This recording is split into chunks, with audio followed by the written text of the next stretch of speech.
Sup.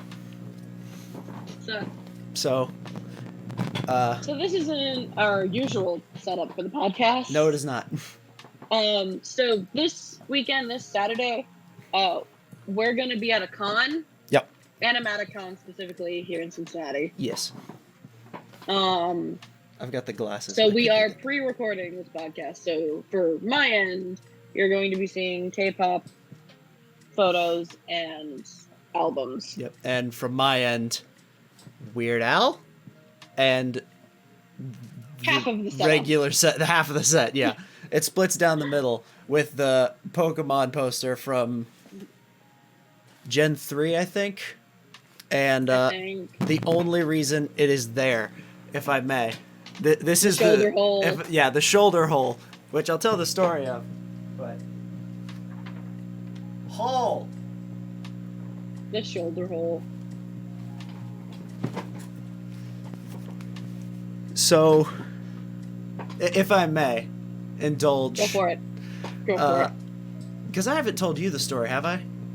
I know the story. Okay. I've heard it like 3 times. So, however long ago it was, when my 2 cousins, Dipshit and Shithead, as I will call them, they lived here for a time because their mom had a thing and then their siblings had to go somewhere else. The unimportant part. But Dipshit and Shithead lived here. Dipshit, this was his room. And he was an angry person. Not... Anger management issues. Yeah, if he had the opportunity, I'm sure he would be violent, but unfortunately violence is typically frowned upon and mostly illegal. So he didn't do it. So, at some point, his story, I come home one day and he's like, yeah, so there's a hole in this wall here now. And what happened was I was lifting weights, which he did. I was lifting a big weight, went up, and I didn't realize I was off balance. And he leaned, and his shoulder went into the wall. And thus there's a big fist-sized and shaped hole in the wall. What actually probably happened was he got pissed off, punched the wall. And the funny thing is, that's not just a drywall thing there. There's a metal pole. There's a metal pole in it that I assume the previous owner of the house just covered it up because he didn't want people thinking it was like a stripper pole or something.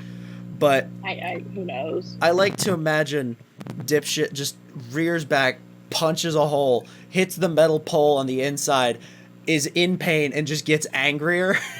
And he wants to punch it again, but knows that it's going to hurt more. So he's just like, I don't know what to do. Yeah, this is the cousin I've stated you have Yes. stated I am never to meet. Yes, and I seriously doubt he would find us, but if he does, sup, Dipshit. But you also there's also that one ex-friend of yours that I'm also never allowed to meet. Correct. I believe we've referred to him as Blowy before. I don't even know. I don't In either. all honesty. Blowy and Dipshit. Yeah. What happened this week? I don't know. The Olympics are going on this week. Oh, are they? That's neat. Yes. And apparently a lot of the athletes that went to Japan for the Olympics have gotten COVID. Probably because they were fucking. I saw one of the athletes for the Olympics say they weren't anti-sex beds.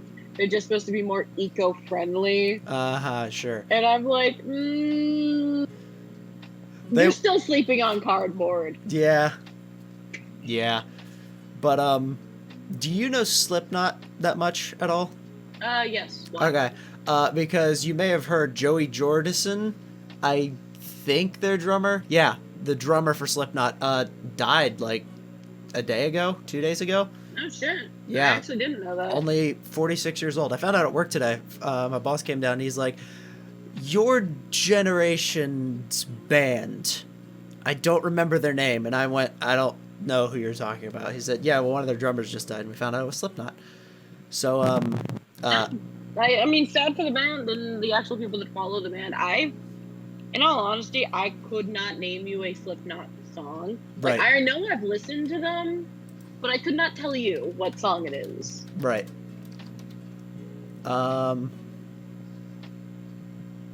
People equal shit. Eyeless. Just stop naming songs. Just Snuff. I'm one of the. I'm a fan. No, you're not. No, Stop lying. Not even close. I'm the one that listens to the rock music in this out of the two of us. Okay, hang on. I'm sorry, but do you have? I think you could see it over there. A original 1973 Pink Floyd Dark Side of the Moon album that was this close to being signed by David Gilmour. I'm not the Pink Floyd fan though. You are. Right. I'm what my people call the real music, and you're what your people call the real music. Music's just a construct. It doesn't matter. Music is subjective, just like art. Yes. Also, for fair warning, I am wearing a top. It's just low cut. Ah. I didn't even notice. Your image was so dark I couldn't fucking... Yeah, fuck you too. There's no other lights. Take your phone. Take your phone. Do the flashlight. Actually, that's probably too bright. Hang on. Let's see. Let's see how bright it is. You want me to be a ghost? That's bright as shit. You want me to be a ghost? I mean, I can see ya. I'll fix it in post. Doesn't worry about it. What else happened? What If is coming out soon. I'm really hyped for that one. The whole... For me today, it was, like, I guess shit that's gone on in my life. Today we went to look at a house, finally. Nice. This apartment. Hell, like, it's not a bad house, but there's no way in hell I would be able to have, like, as I was telling you about, a room in the basement like yours. Because I'm 5'8", so short ceilings. This was about how much space from my head to the ceiling. Yeah. There was also a pipe in one of the rooms that was literally here. Cool. So I'm not gonna fit in this house ever. Yeah, unless I saw off my legs. If you went from upstairs down, when you go to one of the steps, there's also a slant that you would hit your head onto, and I'm like, because I almost hit my head on it. If you almost hit your head on it, I'm gonna get fucking decapitated. I'm just gonna die. So, like, as much as, like, the house has a great view and a nice porch and everything, it was a, no. Yeah. We gotta look. Yeah, if whenever I get my house, it's gonna have to have fucking really tall ceilings, because You're gonna have the house with the 8 feet tall ceilings because you were 6 feet tall. Yes, because I'm also... this is the dumbest fucking thing. I've recently hooked up my Oculus again. It's just sitting over here. I've been playing VR chat a lot and Beat Saber. I moved my desk specifically for this show, and I moved it to the worst fucking spot in this room because it's right under a vent that barely stands at 6'4". If I put my hand up, I hit the ceiling, and you get a big fucking ding sound thing. It sucks. Just good job. Yeah. And, I mean, I could have moved it, but... You could, but that's effort after exactly. moving it again. It's like the 15th time I've moved shit in this house. That room basement has been rearranged so many times. If that side over there that didn't have the window, like on the set, it's the right side of the set, I could have put the TV there, and then I could have put couches on the sides, and probably a couple other things, and then I would have put the desk behind that back couch, so I could like run cables across and have like go straight to the TV and act it like a third monitor, and then to the side I could have music shit. It would have been so much better because the divide down the middle is open, like it closes off space but opens up stuff. Yeah, no, I get it. It's, and as someone who's actually been in that basement multiple times, I would know. Right. But yeah, as for this week, it's literally just kind of been, man, there's not a lot going on. I will say though, God motherfucking damn it, it was hot outside today. Yeah, it's got to be like it was record so hot. fucking hot. It's like, so for the people that don't live near me or live near us, for Monty though, after we went to look at the house, which was near the aquarium, Okay. we went to Finley Market, and it was so fucking hot. This is an outdoor market for those of you that don't live here. It was so hot. I get in my car at the end of every workday, and I say, how far past 100 degrees will this car be? And it has never been lower than 99 degrees. Fahrenheit, by the way. I hate this heat wave. I hate it so much. It's dog shit. It really is. Climate, I mean, I'm pulling up for Columbus, but this is not what I asked for. Hang on, do I have a weather app on my phone? I do. It's 86 out right now, as we're recording this. Yeah, 85. if I were to... So, one of the weather apps like I have on my phone is stupid. It's fun. It is 85 out, yes, but the real feel, the actual temperature outside is 93. Oh, hang on. Severe thunderstorm watch, 4:03 until 10 p.m. I have a severe thunderstorm watch going on too. What is wrong with us? It's kind of overcast, but it's not bad. What? Okay, I've got to ask, what the hell is wrong with us? We're talking about weather. It's fucking hot and I'm dying. On Shut up. A pre-recorded podcast.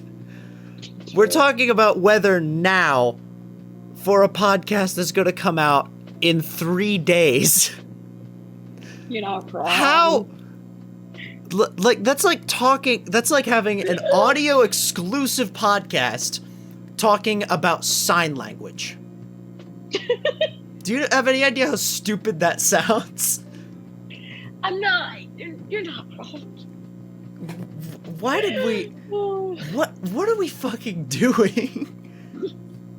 I'll tell you what we're doing. Actually, hold on. No, I will tell you what we're doing. I'm not sure if I'm going to cut half of what I'm about to say out, but you know well, you don't know my coworker, but the guy I talk about from work, and I had a brilliant, and I'm talking like multiple year series idea today, and I'll talk to you about it later, but this is the kind of shit that, like,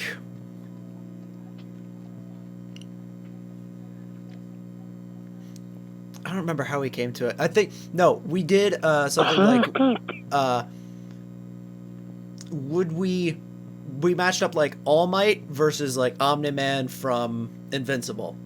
And we said, who would win in that fight? And we didn't know, because we didn't have time to think about it. But I don't know Omniman, but... which version of All Might? Like, All Might in his prime before he got injured? That's just the thing. Do we...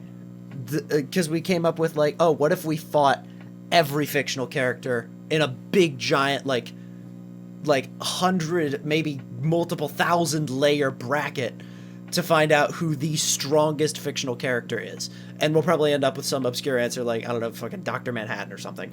But... I mean, you're not wrong with Dr. Manhattan. Right. But, like, you'll start out with, like, we'll pit Donald Duck from Kingdom Hearts versus Goofy from Kingdom Hearts and see who wins there. And it's probably going to be Donald Duck because he can use Zeta Flare, which is apparently... But Donald sucks! He can't hit! He can cast... all the time! Donald is capable of casting Zeta Flare. Do you have any idea how impossible that is? I know he's capable of casting it, but the problem is it's just like Pokemon. He misses often.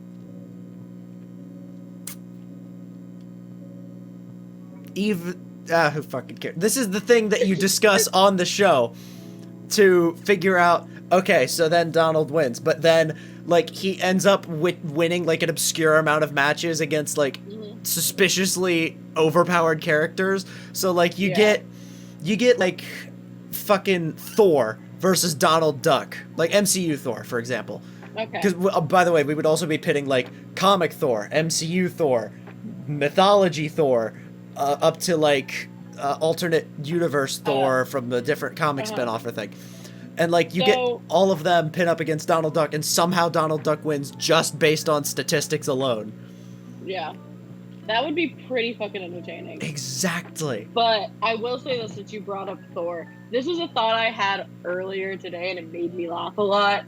And I kind of want to bring it up to you. Mm-hmm. So, we all remember the scene in, I think it was Age of Ultron, where they're all trying to pick up Thor's hammer. Yes. And Steve moves it slightly. Mm-hmm. I had a thought process of, so if the MCU exists, let's just say Avengers exists and the MCU exists. Right. I am a person who has, and still does, criticized everything Odin, the Allfather, has ever done. Right. Because he's bullshit. Yep.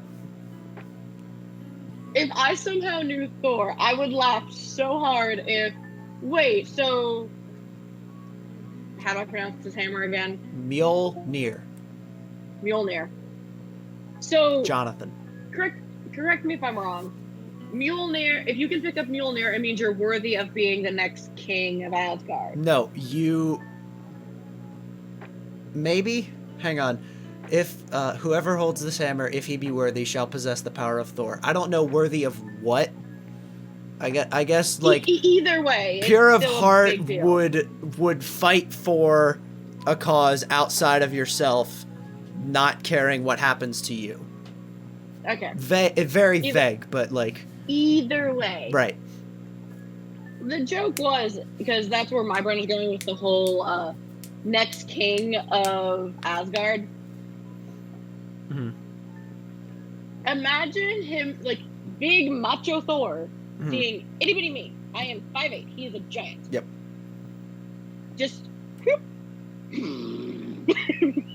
I think a better question is, what other humans would be able to lift it? There is that, but the reason I thought it was so funny is because as someone who, again, has criticized Odin so much. Well, no, because Thor does that too. He doesn't do anything about it, though. Well, no, he's just I physically can't do anything about it because I am Midgardian. Right. But just picking up Mjolnir, just going, you drop this. Ooh, I have power now. Ooh, so heavy. Yeah, like, first off, ooh, so heavy. And then just kind of swinging it around, and he's just...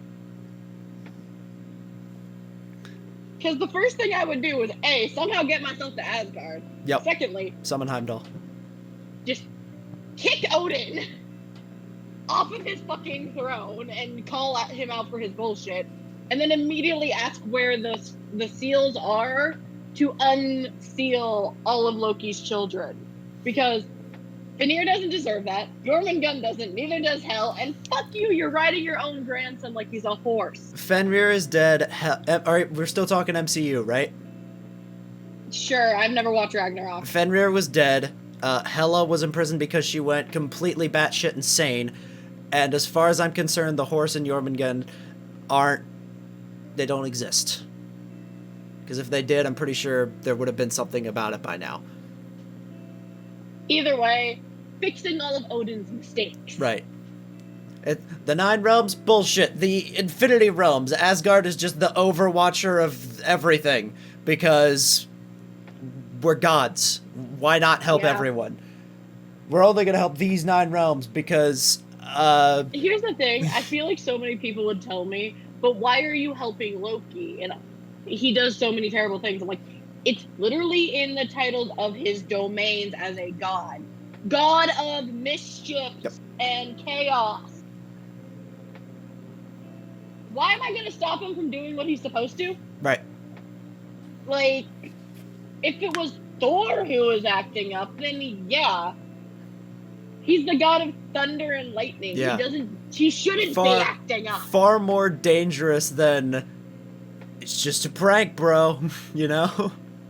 Yeah, because like they show it in the Loki series, the actual myth of him cutting off Lady Sif's Yeah, hair. and I didn't realize that at first, and I'm really glad they got that.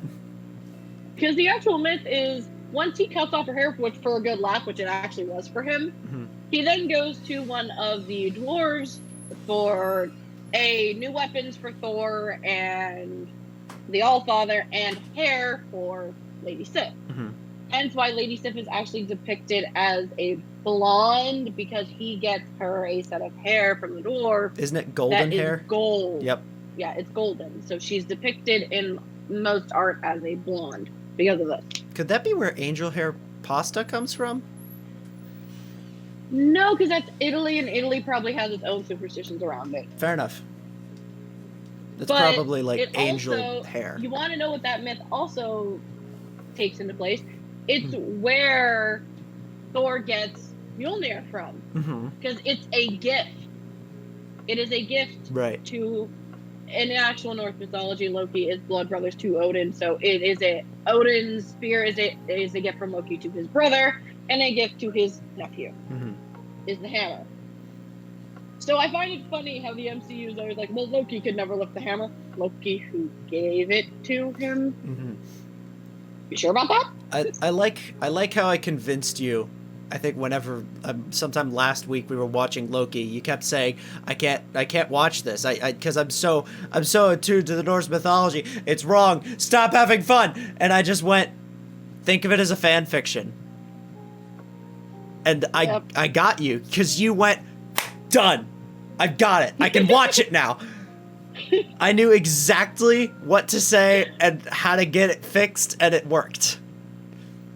Which I told my mom about it, by the way, because she can't watch it either, about, like, who the main antagonist is and everything, and she just went... Fan fiction. Okay. It's a fan fiction. Yeah. Well, she doesn't read fan fiction, so... It's fucking... Your mom...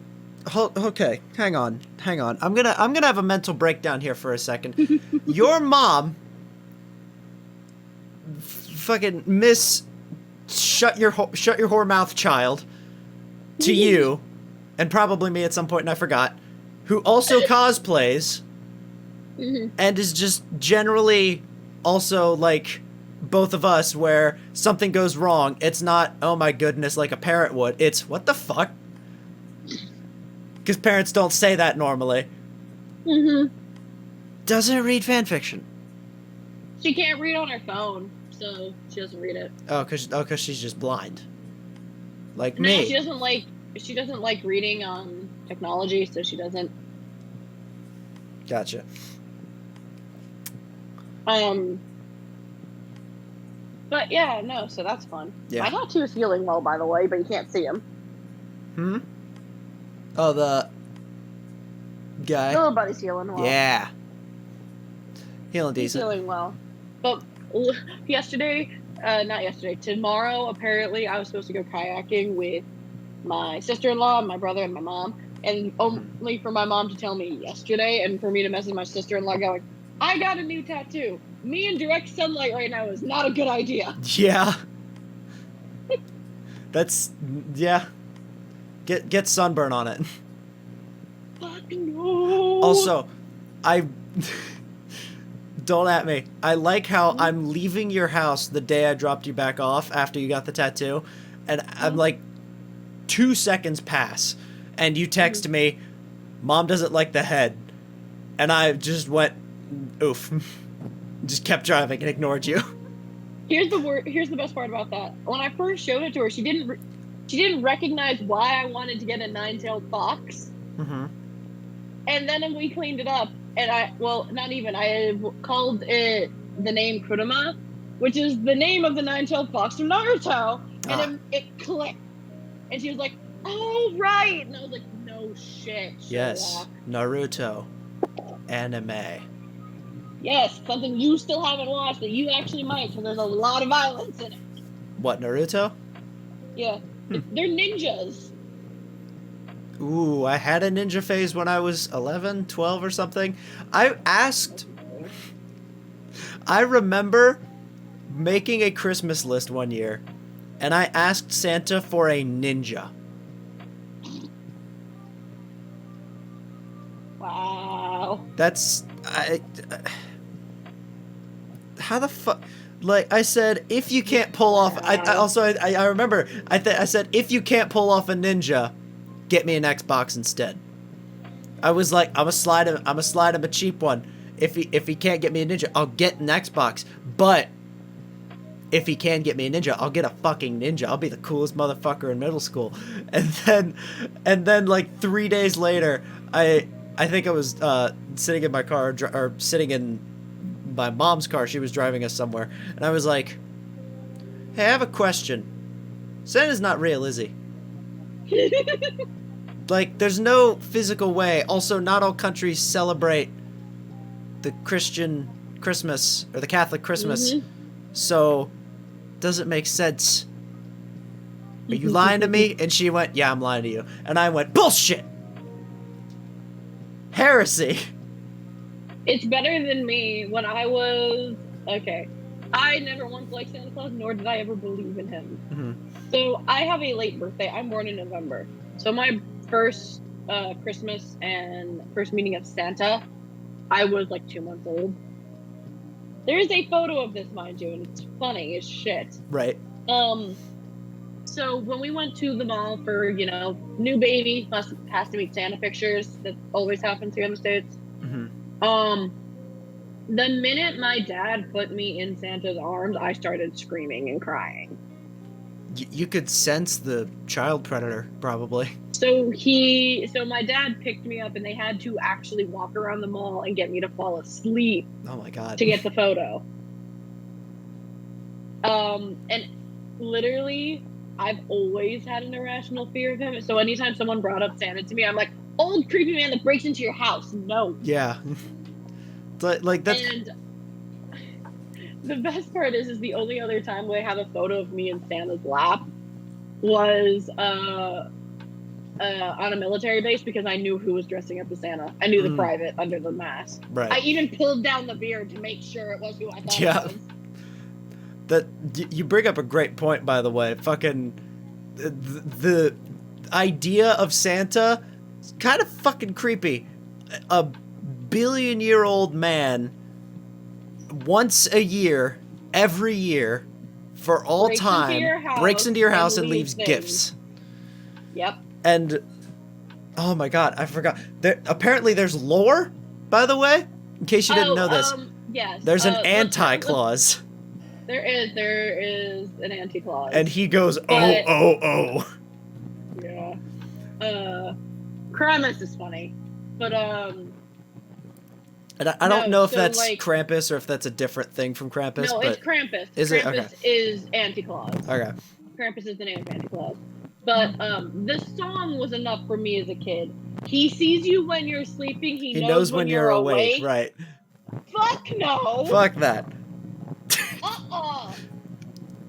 That is called I have a knife next to my bed for a reason. Yep, that's why people keep guns under their pillows, man. They don't want Santa creeping in and checking up on them. Actually, you know what? No, I am now full... This is sarcasm. Switching over from fact to sarcasm. I am full support of keeping miniguns under your pillow to defend against Santa Clauses. You hear a bump in the night, you pull out your minigun and fucking the whole house down. Oh my god, no. But so yeah, which is funny. Oddly enough, I was the one thing you would think, since I already as a child debunked Santa, I wouldn't like the Easter Bunny. No, my response to the Easter Bunny is it's just a big bunny. Yeah. That's all it is. It's just a rabbit. I mean, it probably looks a little creepy because it's a big rabbit, but I was used to my dad, who was 6'4", so for me, like a man in a bunny costume wasn't that big. Yeah. So I was like, it's just a bunny. Mm-hmm. So why would I be scared of the Easter Bunny? It's just a bunny. Mm-hmm. There was, oh my god. My coworker said something. I don't know why I just remembered this, but Caesar, when you're sleeping, knows when you're awake. He's making a list, checking it twice. for some reason, this came full circle. My coworker, where we were making a list of shoes to clean, and he grabbed a piece of paper, grabbed a pen, walked down the hall, and went, "Making a list. I'm checking it. Not." Nice. It's also weird because, like, my mom really likes Christmas, but Christmas is also such a weird holiday because if we ever actually play any of the Christmas specials, she starts crying. Oh, that's why. So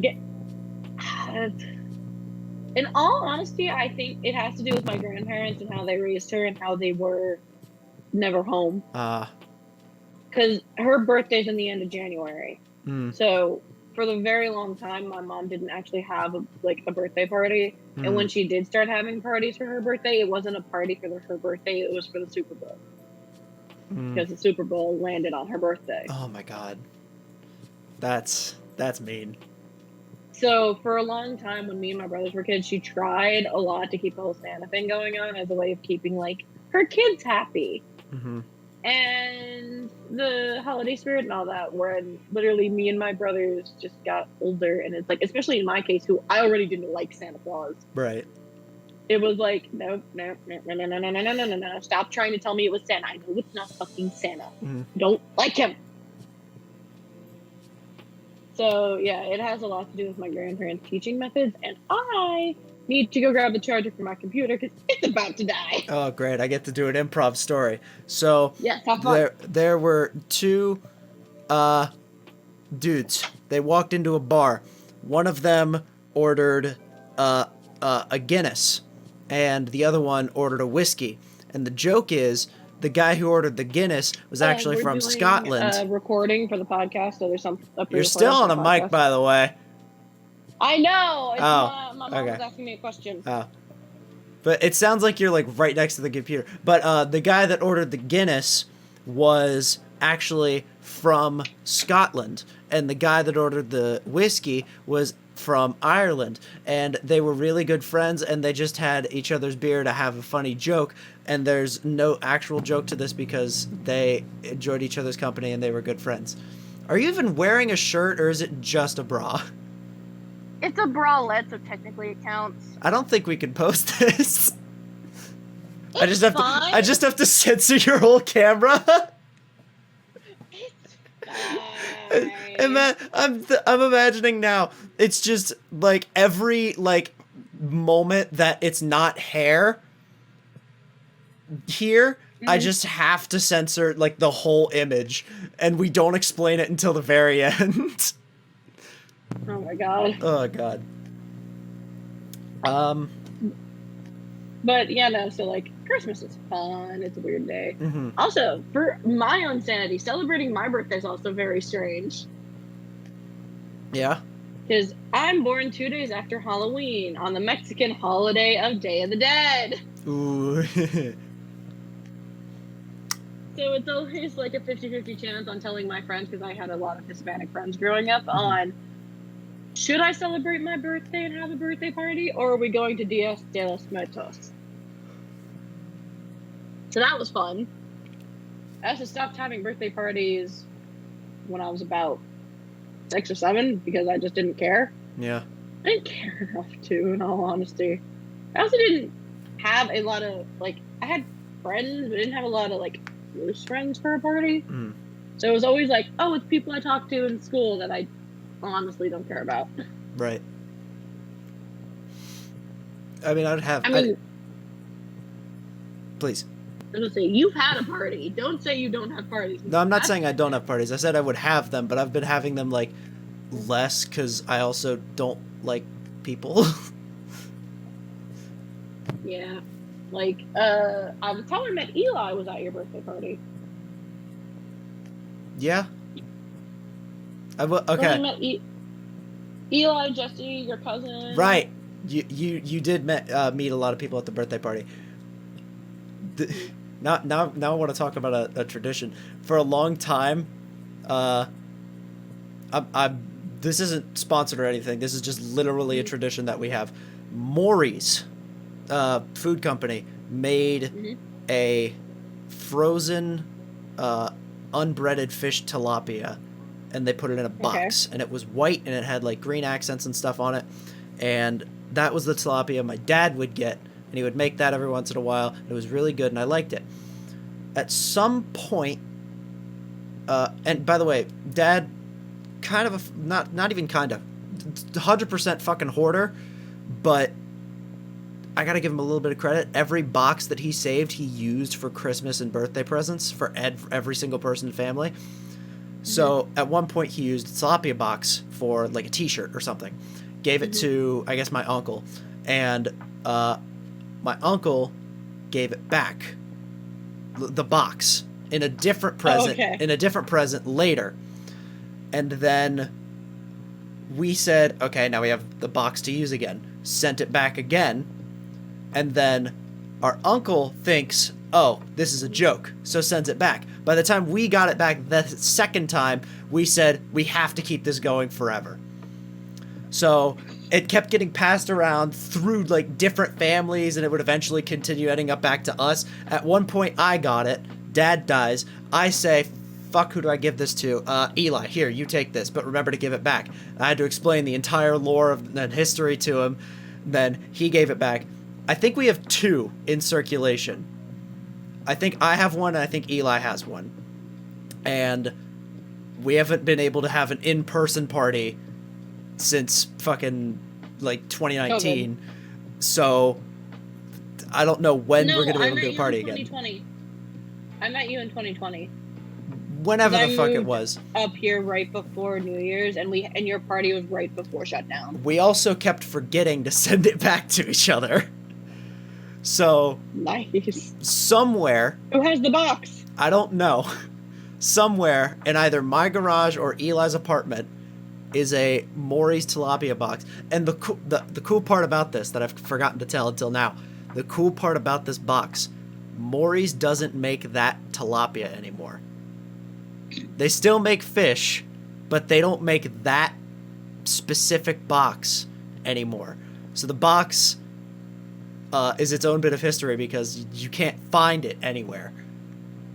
So it's just a box of an empty box of fucking frozen fish gets sent back and forth between 2 dumbass fucking pricks for a birthday present, and it just goes back and forth, and it's never gonna end until one of us dies or one of us like accidentally throws the box away. It's stupid. It really is. But I guess that's the part of the fun of it. There's no point. It's just, it just is. Yeah, it really is. It's just the fun of tossing things back and forth, really. Right. Like, I wish I could say we did shit like that, but we didn't. Mm-hmm. A lot of what happened in our house that was always funny and comedic is we had Nerf Gun Wars all the time. Right. All of us had our own Nerf guns, our parents included. You would think, and me and my brothers used to do this a lot and forget, because Mom was cooking, that the kitchen would be a safe place to hide from our dad, because our dad didn't have a normal Nerf gun. No, he had the tennis ball one. Oh, I think no, I took it out, but I still have one. Yeah, I know what you're talking about. So, and again, my dad is a soldier. So he has great accuracy. Also, not only was my dad a soldier, my dad trained other soldiers. So he had great accuracy, and getting hit with one of those stupid tennis balls would knock the wind out of you. We tried hiding it from him once. That didn't work. But so we would duck into the kitchen to hide from Dad, thinking he wouldn't shoot into the kitchen because of tennis balls. We forgot about Mom. Yeah? Did you, like, ruin dinner? No, we never ruined dinner because she would have killed us. Mm-hmm. But she would hit us instead. Oh, we just go... The best part about it is by the time, because military housing, you move, like, the longest we ever lived in some places 4 years. So, you move every, like, 2 years at least. Mm-hmm. So when we would go to move, because by the time it would come to move, we would have everything packed up and everything, but at that point we would also lost so many Nerf darts and bought more. Yeah. Then when we moved all the furniture out and everything, there were so many Nerf darts. Oh my god. You just pick up a couch and it just like, it's like a sea of foam just fucking. Just completely, it is so funny. It got to the point where one Christmas, my mom thought it was funny that for a stocking stuffer, she got one of those one shooter Nerf dart guns and put them in our stockings. Oh my and the god. first, like, mind you, at this point, her kids are all grown. I was 18. Oh, my brothers were in their 20s because my brothers are older than me. Like the middle brother, the middle child, is turning 30. Oh my god. Next week. He's turning 30 Monday. Oh my god, I just realized I'm like not even 6 months out from being 21. Monty, I'm born in November. I can get drunk soon. Legally, that is. I am 4 months away from turning 22. Fuck, you're old. But so we were you would think that, like, even though we're not kids anymore, we would, like, when we see the stocking stuffer, we would just be like, get a laugh out of it, and then go to the other presents. Nope. Right. We saw the Nerf gun and the darts, and immediately we're just shrink, boom, Pop. Yep. and running around the house. We forgot the rest of the presents. Oh god. And mind you, this is our house in Florida. Florida houses, because of water levels and things, don't have basements. But the house we lived in was pretty massive. It was 2 stories and had 4 bedrooms and a theater room. So we were all running around the house like loons. I think Sean put Zach into the pool at one point. And mind you, our mom had to remind us, you have other presents, and we just, all 3 just stopped and was like, oh, right. Like, you come running downstairs ready to open presents, you reach into the stocking, pull out a Nerf gun, and you're like, this is the best Christmas ever, and you just go fucking ballistic for an hour, and then you come sit back down, and then your mom's just sitting there with like a coffee or something, just like, that was one gift. And then you look down, and then you see everything else under the tree, and you're just, so it was. Mind you, again, it wasn't like she gave us multiple darts. She gave us one. One. We each got 1 dart, so there were only 3 up for grabs. And yet we still did this for like 2 hours. Wow.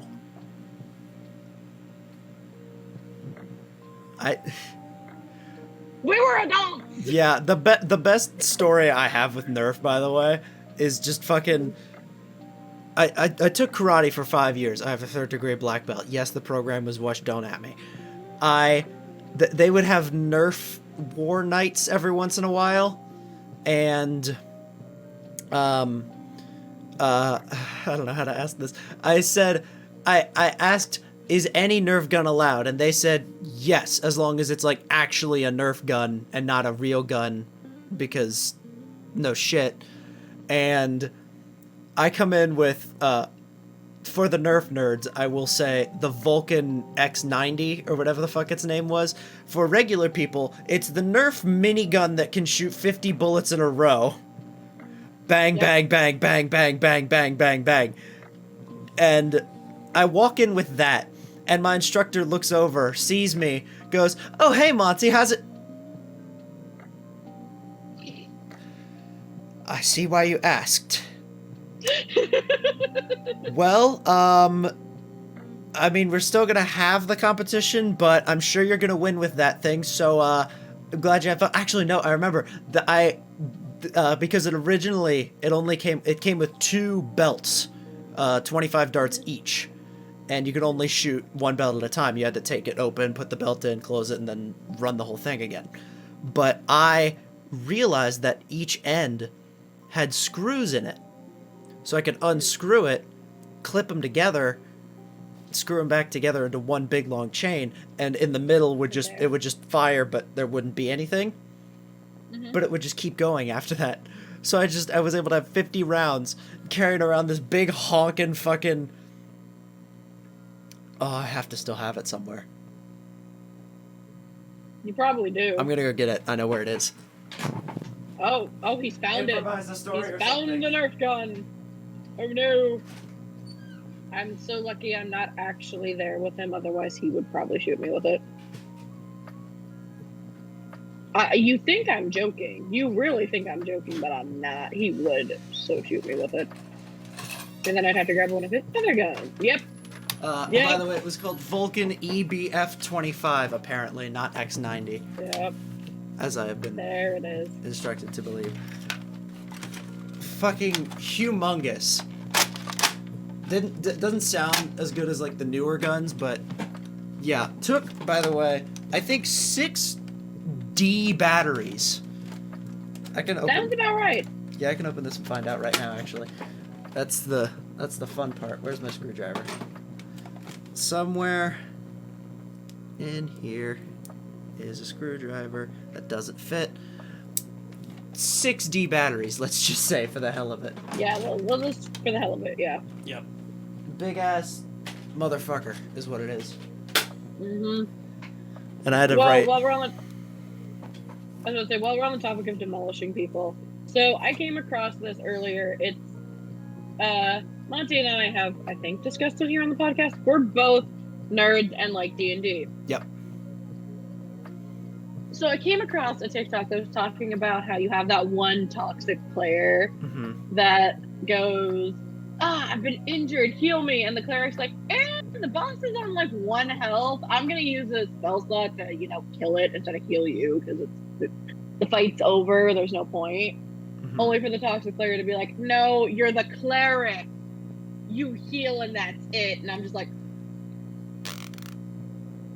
for those of you who don't know, I have a level 20 cleric whose class is chaotic evil. She is also she is known for, if you piss her off or annoy her in any way, instead of her healing you, she will let you die and then resurrect your dead body. Yep. And use that as a puppet. And I say to you, good on you. That is the correct answer.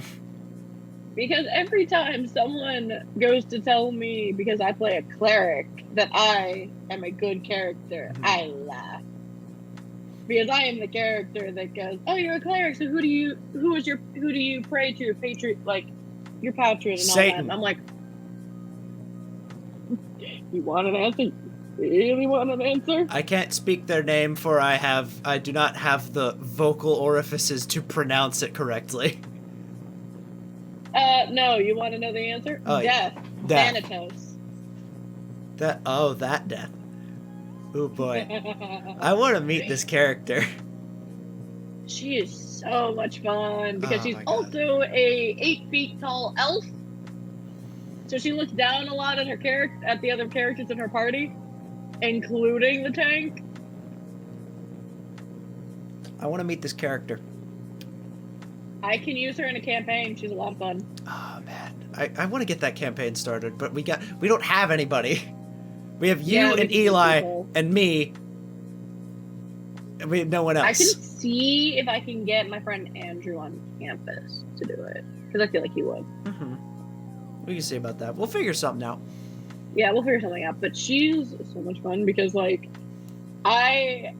first off, when it comes to D&D rules, my dad was a DM and he only did version 2 of the rules, which was a lot of you can do whatever the fuck you wanted. Yeah. Where D5, which is what everyone uses now, has more rules and more bullshit that I don't understand. So there will be times where I will go, wait, what? And ask a question again because I'm like, what do you mean I can't do this? It's within my character. Because, I've had, there was one point where a DM was like, you need to heal the party. And I looked at them and went, need or want? Because I don't want to, and I'm not going to. You're the dungeon master, not the I tell you what to do master. Because I looked at the dungeon master and went full on. If you tell me to heal someone again, I'm killing them out of spite. Mm-hmm. And then you'll get up and actually kill them. Right? Is that how that works? No. I haven't played D&D in a while.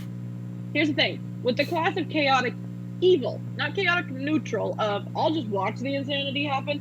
Chaotic evil is, you've pissed me off, now you can die. And also, because everyone's like always talking about like with paladins and, you know, clerics and they're praying, they don't want to piss off their deities. Mm-hmm. My deity is death. Yep. I can't piss him off. All I can do is try to kill him, he'll laugh. Yep. All you can do is send your body to him, and that won't get him angry. That'll just make him go, more work. Nope, you finally died. I thought it would take longer. Oh, well, yeah, you're here. So, welcome to hell. Enjoy your stay. Yeah. I think one of the funnier things was, and this is a different character, I made a tiger person, which is apparently in the actual characters in the game, in the manual. Tabaxi, I think. I don't know. It was a cat person. Another tall character just because I thought it would be funny. Mm-hmm. There was one point where my DM told me I had to change my dice because the dice I was using, which were dice I specifically gotten because they remind me of the dice my dad used to use when he was a DM, which are these, they're black and gray and the letters are green. Oh. When I tell you, my DM hated this set of dice because my D20, he swore it was weighted and it wasn't because he saw me buy them.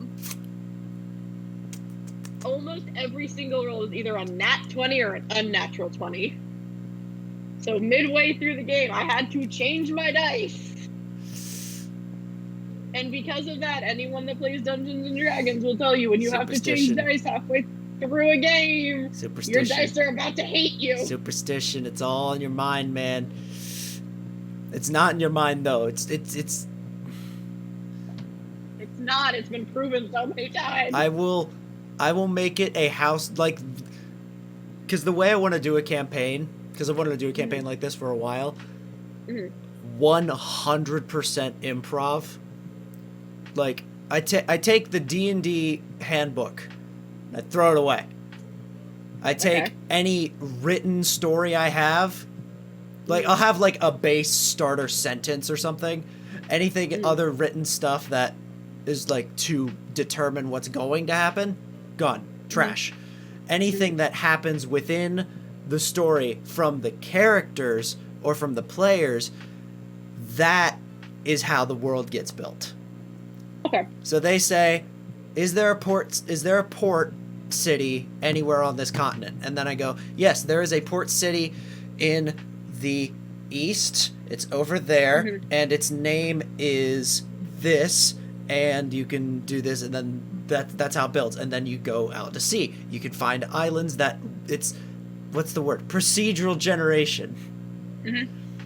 And the only rule I will make is you choose your dice at the beginning of the campaign, you keep them. Because if you change them, shit's gonna go wrong. Yep. Superstition. And this is where shit went wrong because they did not like this set of dice. And this was not I changed them, this was my DM made me change them. Right. It's like, here, people who own knives will know. Sid, close this knife that I just opened. I can't. Right. Because it's bad luck for both of us. Not because you can't reach through the camera. But no, so because they made me change my dice. It's not that these dice are bad. These dice on a regular day are actually pretty decent and pretty good at rolling. But because I had changed them midway through a session, my party is over a canyon that has vines on it, and because my character can actually swing through with her tail, that's what we were going to have them do. It worked until the very end in the last platform. And I'm lucky. I'm so glad I asked my DM this before we started doing anything of how deep is the canyon. because I was trying to also put in my character's height. Yeah, that's probably a good question. I was lucky. The canyon was only 6 feet deep.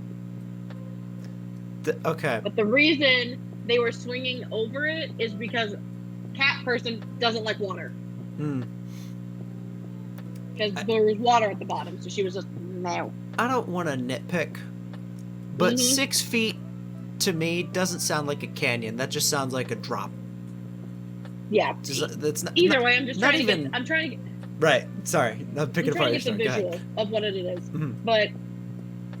So we get to the last, like, platform to swing over to get over it finally. Let's say valley instead of canyon. There we go. This is when the dice decided to say, fuck you. And I rolled a 1. Oh. So what the DM did was my character threw the other members of my party because she was the tallest. So they made it across. When she went to swing herself across by her tail, she hit the wall. And then my best friend, who was playing a gnome who is 2 feet tall, grab and pulls my giant character up. Literally 4 times their size. Just get up here. That'd be like Mineta pulling up All Might. Yep. Just don't worry, I got you. And then All Might gets up and goes, gross, and washes his hands. Because fuck Mineta. But yeah, no. Actually, and no then one for should the fuck rest Mineta. of the campaign, these dice, because I had changed midway through, started rolling only 2s and 5s. And it was just... I'm gonna hurt something. Yeah. Because I know DMs don't like when chaos happens in games, but the fact that you wouldn't let me keep the good dice midway through the game, I'm like, no. God, if this was the Tell D&D Stories podcast, we'd be here all fucking week. Yeah. But if I may indulge again. Okay. Jesse, actually, the first campaign, I may be wrong here, but the first campaign he DM'd was, I believe, me, Eli, Blowy, a couple other people I don't remember, and Jesse was DMing, and we were going between 2 cities. This was our first session of that campaign that we had 2 sessions for and then never looked back on it. 2 cities, we went through a dungeon, killed some people, did some stuff, went to a desert. At some point, we took on a king that was, like, corrupted by a curse or, like, a demon spell or something. Okay. And throughout the fight, we kept pointing out the king has, like, lightning armor and a lightning sword that can, like, summon lightning and do electric and shock damage and shit. And it's, like, really cool. Throughout the fight, we were talking to each other in between turns. Who's going to get the chest plate? Who's going to get the helmet? Who's going to get the sword? Who's going to get the boots? Everything. Jesse kept... Every time he would hear this, looking back, we noticed every time we said something, he would write something down. And by the time the fight was over, we had killed the guy. We were still complaining. Who's going to get... I think Blowy should get the helmet because he did the helmet thing the other day, and Eli should get the boots because he's always on his ass and we need to get him to walk. Some big fat joke. And as we're complaining, Jesse's like, shut the fuck up. The king falls to the ground, takes a knee, and disintegrates into ash. And in the middle of him telling the story, we're still complaining, and he says, shut the fuck up! And we didn't shut up, and he went, alright, you know what, fuck it. A bolt of lightning strikes down, the armor and sword disappear. And we turned to each other and went, fuck! So, he went, and then he went... There was a reason he was trying to get y'all to stop arguing. Yeah, he was really... That's one of my favorite things. If you're a DM... By the way, all DMs out here, feel free to use this idea. I didn't come up with this, but I've heard this passed around. anytime you want to scare the shit out of your players, just start taking nothing notes. Take notes that don't do anything. They don't even have to be words. Just like pretend to be taking notes, roll some dice, and then go, all right. One of the things I love so much, and it's something my dad used to do, is you'll be in a mundane place, like a mundane scenario so far, like you've already defeated the dungeon or whatever, and your party's just chilling, right? Randomly ask for a perception check. Yep. I love that makes one. Everyone's so I love fucking that. paranoid. Oh. Because my GM did that to us once too, because they were like, oh, you're staying at this inn in this city you don't know. Right. The innkeep has offered you guys food in the morning. Roll a perception check. And I was like, I got a nat 20. And then they said, would you eat the soup? And I said, no. And they were like, are you sure? And I'm like, yep. The rest of my party was poisoned and I wasn't. Oh, fuck. I thought it was going to be like, the soup was fine. Or like they just get like a mild case of food poisoning. My favorite phrase after it's a series of things. You ask for a perception check in a normal instance where a perception check would be, it'd be normal to have one. And then there's no reason, there's nothing they have to fear. It's just like they're in an empty room and there's nothing. But they don't know that. So they're like, perception check. They roll whatever. And the DM goes, everything seems fine. Everything seems fine. Seems fine. Seems. So the players latch on to that. They freak out. The best thing I've ever done, and it was an accident on my part, I had filled the room with mimics as a DM because I wanted to fuck with people. But the wording originally I was going to use was the word seems. You notice the room and everything seems to be normal. What I had said was, you look around the room, you see a door, you see the chests, you see tapestries. Everything is fine. Nothing seems out of place. Nothing is out of place, and everything is fine. So the party starts touching shit and moving things without caution. It's fine. Let's go. Let's touch everything. And all this stuff, because like we have a rogue that's trying to steal shit and break into, and all of a sudden the room's just filled with mimics. Oh my god! I saw someone make the sultry barmaid mimic. So like comes out sultry barmaid, and then the party goes up to be like, I'll have another drink, miss. And then, like, their stomach opens and they, like, lift halfway and a big tongue comes out. But, yeah, no, it was one of those, like, I was originally supposed to freak them out by using the word seems and make them cautious, but I forgot. You just forgot, yep. And so they weren't cautious at all, and next thing they know, there were 50 mimics in the room, and they were having difficulty they had difficulty earlier in the campaign defeating one. Oh my god. And now there were like 50 of them, and they were just like, are you trying to kill us? And I'm like, maybe not. Who knows? The best story I've ever heard out of D&D, and I swear to you this is true. I don't remember who did this. Someone said, you look off in the distance and you see a warehouse with smoke billowing out the chimney. What, Dave? Or Steve, or whoever the guy's name was, because David raised his hand. And he says, when you say warehouse, do you mean like a warehouse or a person that can transform into a house? And then the DM looks off into the distance, like a 1,000-yard stare, sighs, takes out a piece of paper, starts writing down stats, and says, "It's a werewolf house now. Roll. Fuck, I don't know how to deal with this. like instead of a werewolf, it's a warehouse. Yeah. Did not plan that, and then just went, fuck it, it's a warehouse now." For me, the best story I ever heard was there was a group that decided to play, that were playing D&D, and they got asked at the beginning of the campaign of, do you want to go on this journey? Like, do you want to get this bounty or whatever? And the group said no. Oh. They all rolled to not do the quest. Okay. Instead, they started roaming the countryside, and the bard found a dragon. Mm.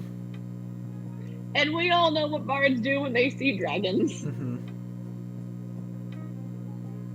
The bard tried to seduce the dragon. Mm-hmm. Let's say the party took an hour to it took an hour to get the bard away from the dragon. Oh my god. Because the bard also was a rogue. Because they were like, it's for the person playing the bard decided they wanted to collect shiny things. So the dragon didn't see the bard. The dragon saw shiny because of gold. So they had to spend an hour finding where this dragon's lair was to grab the bard because they dumped it in the gold. God. And I was just like, the DM just sat there the entire time, just like, what the fuck? If I may end this on a fun fact for you, in the rule book, not in one of the rule books somewhere, and I swear this is true. There's a chart, like a pie graph that says, creatures able to seduce other creatures, and it will say yes or no or under a certain circumstance. Under dragon, which means any creature plus dragon, every single box is ticked yes. So any race in D&D can fuck the dragon. Do with that information what you will. Right then. That is...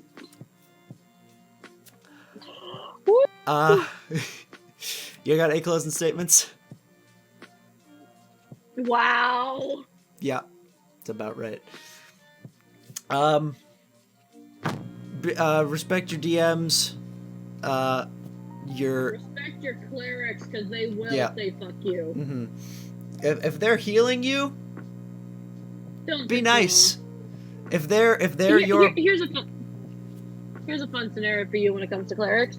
Everyone thinks clerics, they think they're like in video games where it's like, oh, I hope I have enough power to help heal my friends, blah, blah, blah. Mm-hmm. An actual cleric is, fuck you, I'm not wasting a spell slot on you. Yep. You walked into the wall of fire. Yep. I told you not to. Every cleric is Mercy from Overwatch. Yeah. Yep. You should have picked Mercy. Go fuck yourself. The people that do pick Mercy, we love you. Yes, we love you. Praise you. Anyone who gives you shit, I will do my best to kill them, but please don't hurt me. Yeah. Anyway. Also, for the Genjis that always spam, I need healing, I will fight you. I need healing. Oh, there are some games of Overwatch that you play where they just spam that. You can't forget. You can't forget the original of that is Scout in TF2 going, Medic! Medic! Medic! Doc, come on, man! There was once where I actually played the Medic in TF2 and I just stood there. Yep. Everyone's like... I just stood in a corner and waited for everyone to die. Do something. No. But yeah, playing Overwatch as Zenyatta and you just hear a Genji go, I need healing. Yep. Nope. Genji's health drops 1 point below 150. I need healing. I need to be healed. Me behind the tank that's getting like to 25 health points just... No, you don't! Go away! Mm-hmm. This was a weird one. We're not going to be back next week, are we? No. Okay, so for our audience, I am going back to August 7th, which is our next podcast, and Saturday. I am actually going to go back onto campus, as in college. So Monty is taking me, so that Saturday we're not going to have a podcast at all. Yep. And again, this was pre-recorded for this Saturday. Mm-hmm. Because we're going to be at the convention. If you're there, say hi. We're nice. Yeah. Most of the time. I genuinely at a con am pretty approachable. I will talk to anyone as long as you're not a creep. If you come up to me, I'll talk to you, but I'm socially awkward, so... I'll try to get him to talk to you. Yep. I'm the more approachable one. Yes. Come to her, and if you're talking to her, I'll butt in. Yeah. I pointed over here as if you're going to be over there in post, but you're going to be over here in post. This is just a blank wall.